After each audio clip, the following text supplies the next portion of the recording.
कानी बहू। किशोरी लाल जी के बेटे राघव की शादी की बात जगह जगह चल रही थी, लेकिन किशोरी लाल जी को कोई लड़की पसंद ही नहीं आती थी। और उसकी एक ही वजह थी, किशोरी लाल जी का लालची होना। उनको लड़की वालों से मोटा दहेज चाहिए था और इसी चक्कर में एक दिन वो एक बहुत पैसे वाले के घर अपने बेटे का रिश्ता लेकर पहुंचे। उस आदमी का नाम था ओम प्रकाश।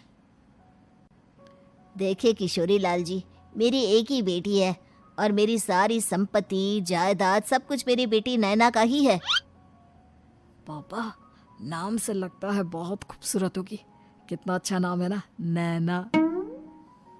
ओ, वैसे बात तो सही है आपकी। अब इतना पैसा है, जमीन जायदाद है, इकलौती बेटी, आप भी क्या करेंगे? सब कुछ उसे ही देंगे ना। बिल्कुल ठीक पहचाना आपने। बस बेटी की शादी और सारी जायदाद उसके नाम। पापा, बिना देखे हाँ कर दीजिए ना। इतना अच्छा रिश्ता फिर कहाँ मिलेगा? माला माल हो जाएंगे हम। मैं अपनी बेटी को बुलाता हूँ। अरे नहीं नहीं नहीं नहीं, आपकी बेटी का नाम नैना है, सुनकर ही लगता है बहुत सुंदर होगी।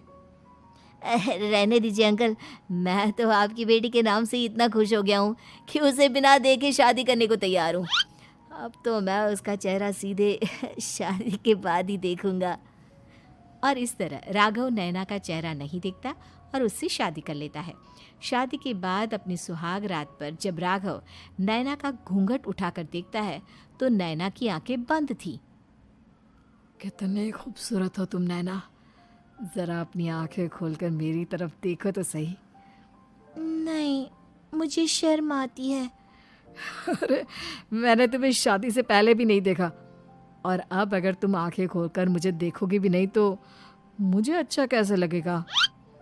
इससे पहले कि नैना अपनी आंखें खोलकर राघव की तरफ देखती, अचानक से लाइट चली गई और राघव नैना को पूरी तरह से देख भी नहीं पाया। अगली सुबह नैना राघव के लिए नाश्ता बनाकर लेकर आई।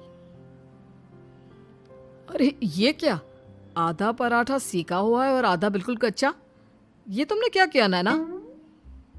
बहू, तुमने क्या आधा पराठा तवे से नीचे लटका कर रखा था, जो आधा सिका है और आधा कच्चा? मुझे जितना दिखेगा उतना ही तो सीखूंगी ना पापा जी।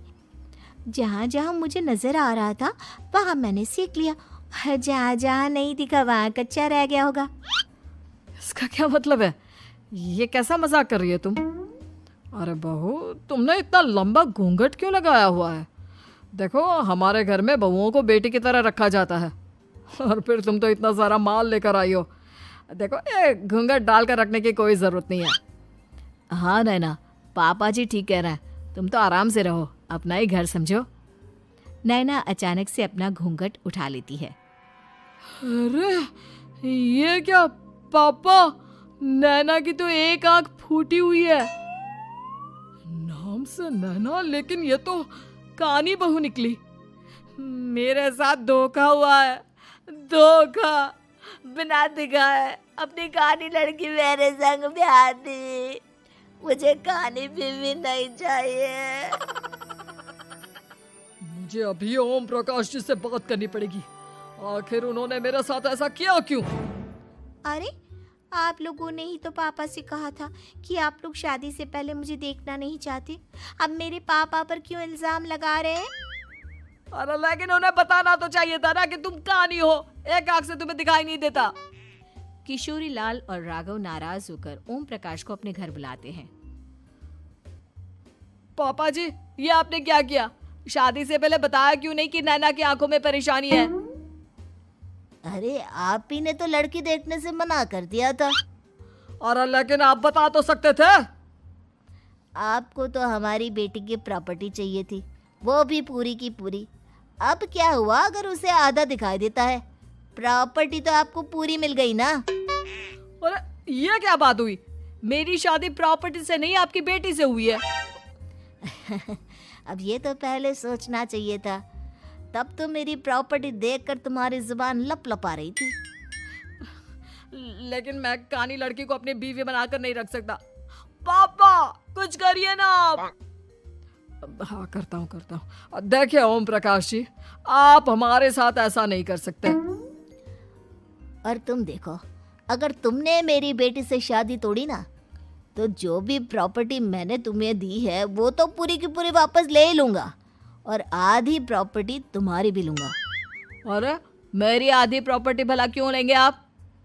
इसलिए क्योंकि मेरी बेटी को आधा नज़र आता है और उसकी नज़र अभी तक तुम्हारी आधी जायदाद पर ही पड़ी है।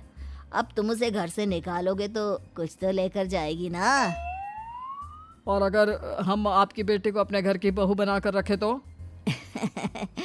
तो तुम्हारी पूरी प्रॉपर्टी तुम्हारी ही रहेगी, और जो मैंने तुम्हें दिया है ना, उसमें से बस मैं आधा लेकर जाऊंगा।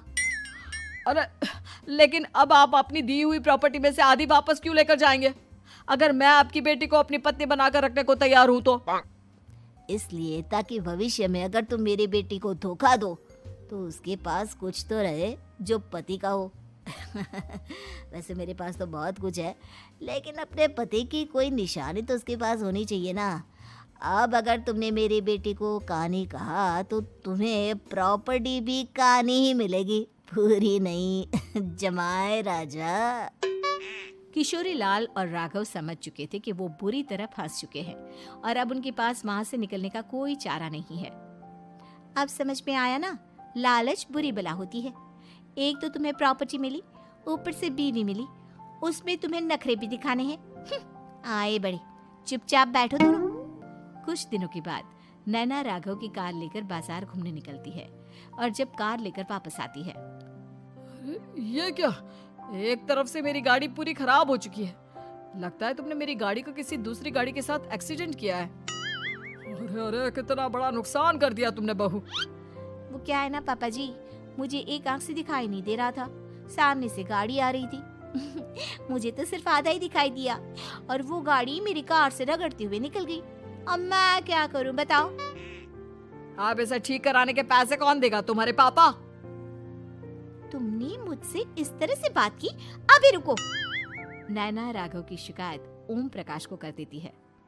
देखो राघव, अब जो मेरी आधी प्रॉपर्टी तुम्हारे पास थी ना, उसमें से आधी और मैं लेकर जाऊंगा, क्योंकि तुमने मेरी बेटी को डांटा। अरे नहीं नहीं पापा जी, गलती हो गई, माफ कर दो। गलती की तो कोई गुंजाइश ही नहीं। अगली बार मेरी बेटी को डांटा तो बची हुई आधी में से आधी और ले जाऊंगा। लालच के चक्कर में हम दोनों ने बहुत बड़ी गलती कर दी बेटा। एक तो तुम्हें कानी बहू मिली और ऊपर से जो माल मिला वो भी काना। इस तरह राघव की हर एक गलती पर ओम प्रकाश उसकी प्रॉपर्टी का आधा आधा हिस्सा लेकर अपना सारा माल वापस ले गया और राघव को कानी बीवी से काम चलाना पड़ा। भाई लालच वाकई में बुरी बला है।